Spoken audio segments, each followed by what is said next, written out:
Retrouvez nos formations en ligne dès maintenant sur osteoupgrade.com. Lien en description. Autre étude intéressante, la probabilité d'une régression spontanée d'une hernie discale lombaire.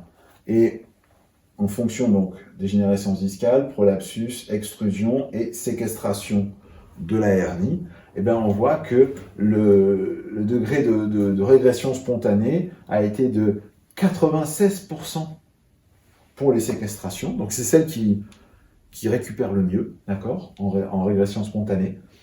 70% pour les extrusions, 41% pour les prolapsus, pour la protrusion, pardon, pas les prolapsus, les protrusions, et 13% pour les débuts de protrusion de disque. Donc, c'est intéressant de comprendre que, d'une manière générale, il y a une évolution naturelle de la maladie qui est quand même favorable pour les hernies discales.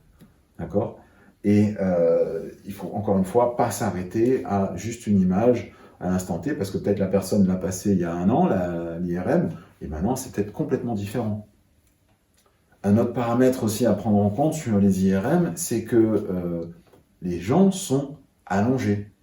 Donc, en fonction de la position, on n'a pas le disque qui est pareil au niveau tassement.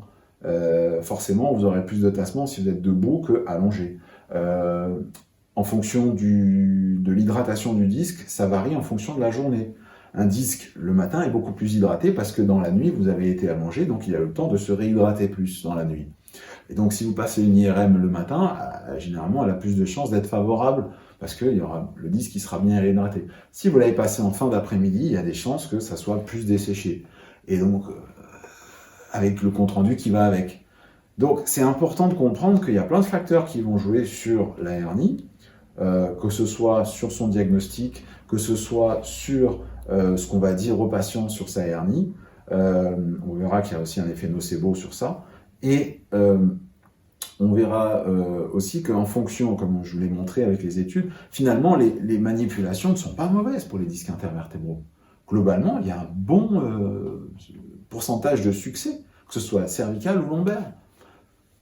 Donc, même s'il y a plein de facteurs qui vont influencer le succès d'une manipulation sur les hernies, je pense que notamment ça va être le prépositionnement sur les manipulations, à savoir le confort qu'il y a pendant les tests prémanipulatifs.